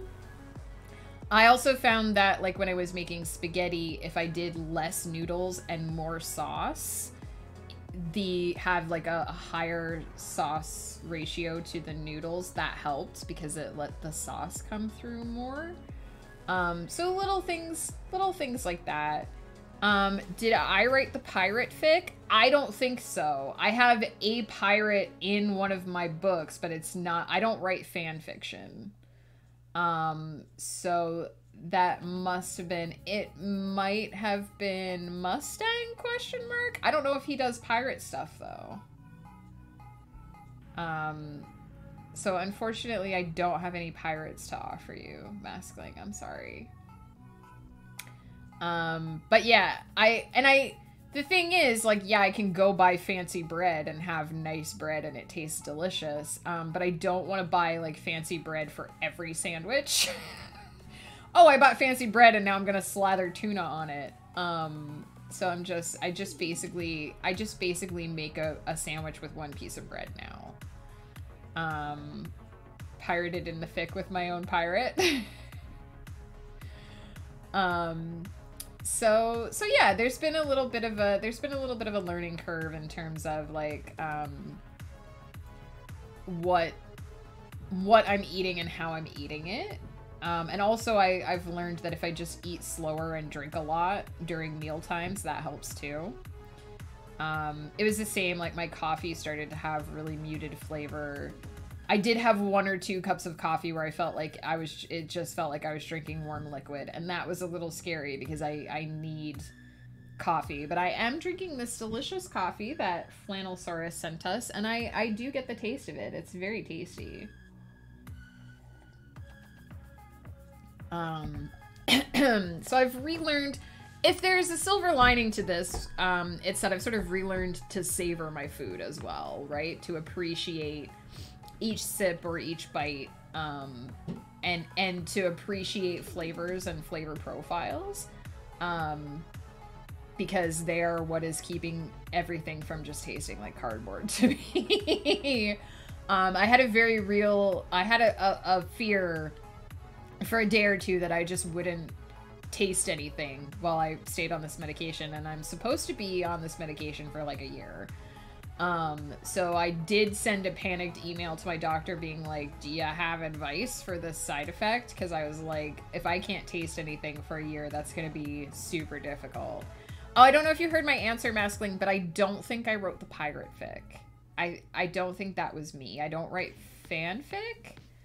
And my only pirate is in the Arvalia Chronicles. So I don't think I have what you want, sadly. Twitch just doesn't seem to want me to see Striker tonight. No, Maskling, stay with me. As much as it sucks right now, that does sound like a good thing in the long run, remembering to be mindful of little things. Exactly. Like, I have new appreciation for what I can taste.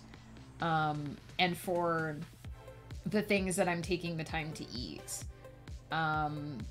So, like, yeah, it's been challenging, and there was a definite fear of, oh my god, I'm not going to taste anything for a year. But with Ghost's help, Ghost has been very patient and just absolutely amazing through all this. And learning a few new extra food prep techniques as well. It's become quite manageable. There are good days and bad days. Who was the sailor? Silkfoot Lightvolt? The pirate? Silkfoot is my pirate character. If he's who you're looking for, yes, he's me. He's me, he's mine. But I don't know if I wrote anything with him in it that you could read right now, question mark. You could go to my blog and search Silkfoot. And that should bring up anything that he's mentioned in. If he's who you're looking for, yes, you found him. But I'm not sure if he's who you're looking for. During the days of COVID, I saw a few people doing videos where there are gross foods to see if they could taste it. One of Ghost's colleagues had COVID that, like, destroyed her taste, and she drank orange juice and said it tasted like thick water, which... Luckily for me, it's not that bad. It's mostly just taste sensitivity, right? So things taste a little bit duller, unless they have a really bright, flavor profile.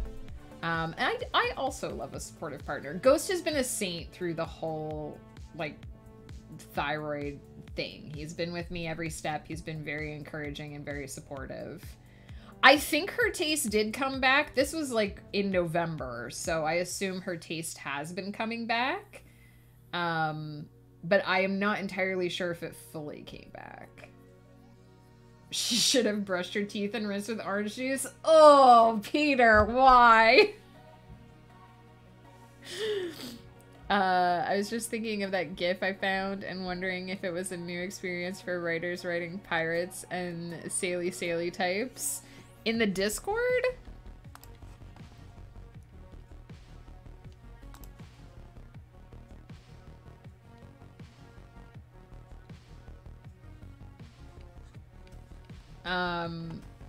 I'm not sure if I know exactly which GIF you mean, but Silkfoot is a sky pirate technically, so that should be the COVID test. But not everybody loses their sense of taste when they have COVID. That's the thing. Some people are fine throughout.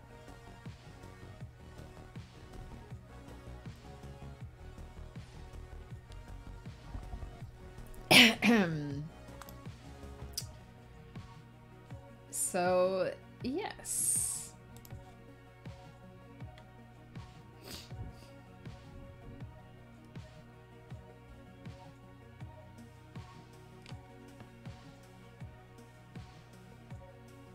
Oh, I think I see what you mean, Maskling. Okay, boat collides with massive wave in the deep sea. I'll have to look at that. I'll have to look at that after stream. So yeah, that's pretty much, I hope that was super exciting. That's pretty much what you can expect from the channel. Slightly more random what I'm working on. Hopefully a semi-regular schedule still. Maybe an occasional evening stream. And new emotes. And I hope that was worth waiting for. That's pretty much everything that I had to ramble at you guys about today. That is what is coming up for me in the new year. I have a very ambitious list of goals. We'll see how it goes. I was basically 3 work slots off of finishing all of my goals in 2022. So I'm starting out just 1 week behind on one project in 2023, which is pretty darn decent considering how much I had planned for 2022. I'm really happy with how it went. So I will be I'm striving to catch up. Basically, the way my draft cycle should work is that in January I start on edits. And then I do a polish on whatever came back from my betas for the year, and then I spend the second half of the year from basically like August onward writing the new trilogy in whatever project. But because I sort of fell behind at some point in the past, I've been writing 2 books of that trilogy in 1 year, and then in January, February, writing the new book in the last book in that trilogy. And so it has kind of thrown everything a little bit off. So what I'd really, really like to do is catch up in 2023 so that I finish that full trilogy by the end of December, and then start out edits. And so that full trilogy is getting written in the year again. I don't know if it'll happen. It might actually take 2 years to do because I might only get halfway caught up this year and then have to do the other, like I might have to stop mid-book in December, which would kind of suck, but we'll see. We'll see how it goes. I've done a lot of calendar counting and calculations to see if what I want to do is plausible. It is, but it is also ambitious. So we'll see. Thank you, Comf. I did real good. I did hit, I messed it up the first time. My total words of work was correct, but my words editing and writing were mixed up. But if you pop into the Discord in the writing projects update section, there is a screenshot of my word counts from 2022, and I did do 1 million words of work, over 1 million words of work in 2022. Blew myself away with that one because I tried for 3 years to do that and failed. So I did 1 million words of work, and 720,000 of those words were brand new. Brand new written words. So I'm excited. I'm excited to see where 2023 goes. But I am noticing that I have talked so much during this stream that my mouth is super dry. So I might need to stop wagging my lips at you guys and go see if Ghost left any of the groceries for me to put away. Thank you, Apple. No, I sincerely appreciate it. Will Divorce Court games return? Yes, those are on, cheers, Maskling. Thank you for that hydrate. Divorce Court does happen over on Ghost's channel. It has not been happening recently because Ghost has been very busy and he has been wanting to take Saturday nights off. But we do hope to do more Divorce Court. We have purchased a game to tentatively play this Saturday. Called, I think it's Escape Simulator or Escape Room Simulator. So that will hopefully be happening. Oh, hello. Do you want to come say hi to everybody? No.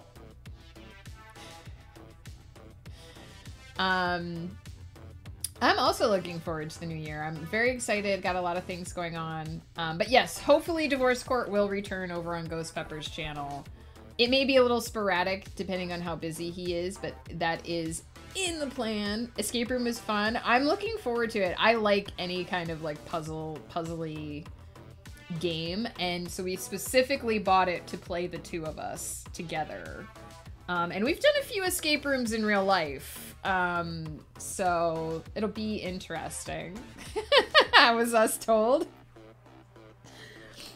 In fairness, Mr. Pepper has been doing a lot of streams on his channel this week, so I think he is maybe a little streamed out. Yeah.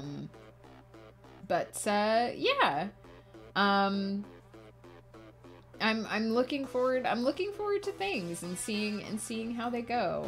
I definitely learned how to be a little bit more flexible in my productivity, how to, like I was saying before, that I want to increase production on some days and decrease production on other days. I've definitely learned how I can get a little bit more work done without burning myself out last year. So I'm eager to try that and see if balancing things out a bit better works. I love escape rooms and have done one in real life. It was fun, and the simulator is also very fun. Nice. Yeah, we've done a couple of escape rooms.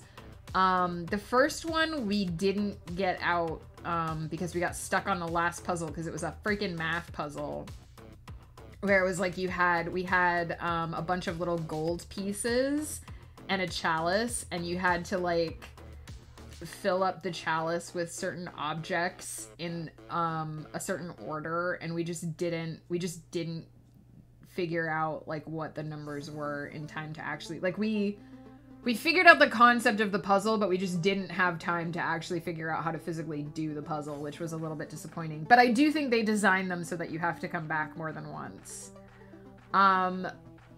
We did one with an actor in the room with us. That one was so cool, and we only lost because the final keypad was broken. That was so heartbreaking that we lost because we couldn't get the door open.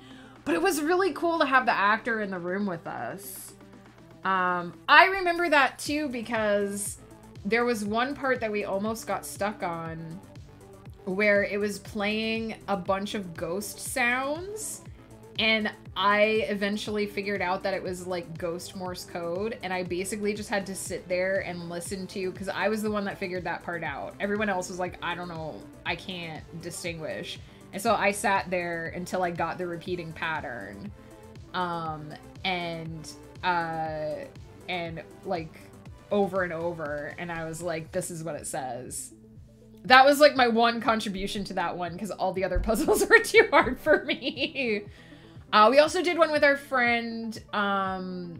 Roboto, and he like blew through the first puzzle was like a logic puzzle in like list of like employee like code names and stuff, and he instantly got it. And if he hadn't done that, we never would have gotten out of that room. So escape rooms are really fun. I highly recommend going with a bunch of different people because people have different skills, right? I would love to do an escape room with Wolfkeeper. That would be so fun. We lost badly. Yeah, we've had a few that didn't go so hot. I punched in the code and it didn't work, so we assumed we had it wrong and went back to figure it out and ran out of time. Then the actor punched in the same code to let us out. I know. I remember you and the artist formerly known as Flutterhubs were pretty unhappy with the fact that you had the code, but it just didn't work. Mr. Roboto is clutch unless he starts away overthinking what kind of gadgets they put in there. That's true, that's true. But that's why you go as a group, right? You just know when to hand him something and be like, figure this out.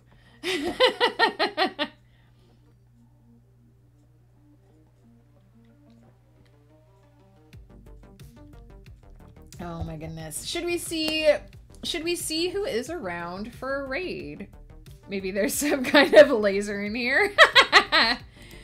Oh my goodness. There is such a thing as like if you're really smart and really good at puzzles, then sometimes there is such a thing as like going overboard. Let's see who is around to drop in on. I think most people are gaming. I'm very tempted to drop in on Glow because I don't get to drop in on her very often. She is playing a game that I'm not insanely fond of, but that's okay.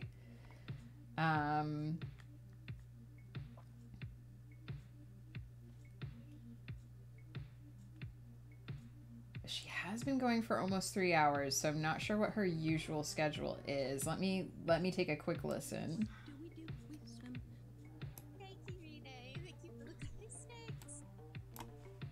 Maybe we just pop over. Just pop over and say hey.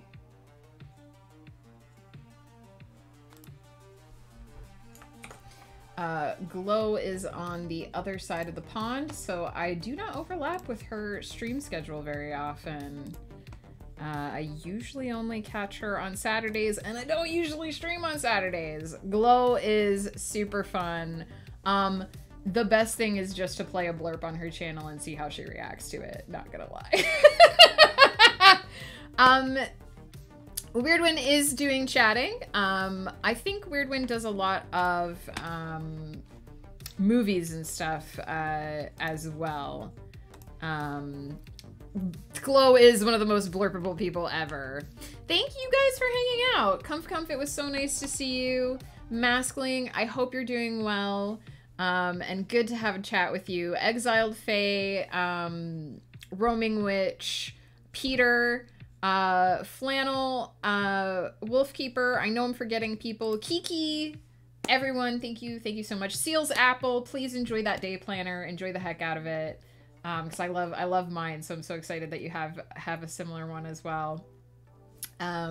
It was so nice chatting with you guys. Thank you for your interest in the crazy little things that are popping around in my head.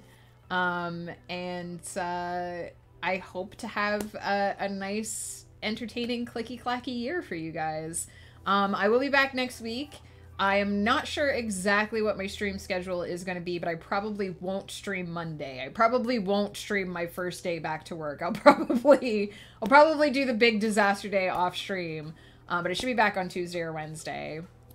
Always happy to hang with you. Same, Wolfkeeper. I'm so glad that we connected this year. Well, I guess it was last year now, technically. I'm so glad we connected and got to hang out. I'm sorry that last time you tuned into a Cozy House Flipper stream, my chat made it cursed. All right, let's head over and say hey to Glow. Let me actually just copy her name so I get it correct. She's playing Soma, which I did not like the ending of Soma, but it'll be a fun game to watch her play. Glost. If you have the emotes, you can use the sub-raid one, the Octo Cheer. It will work for you. Please feel free to use any emotes that make you happy, however, because it's all about spreading the love.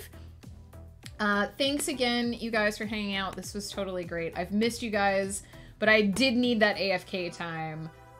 So it feels good to be hanging out with you guys again. I'm looking forward to next week. I'm looking forward to the clicky clacks and maybe the clicky clack cam. Caternator, hello! I'm so sorry. Yes, I need to go. I need to go grab some lunch, but I hope you're doing well. We're gonna go drop in on Glowbug, who is amazing. And I will see you guys with actual productivity stuff next week. Happy New Year to you all. I hope you all had a fabulous holiday. And I'll see you soon.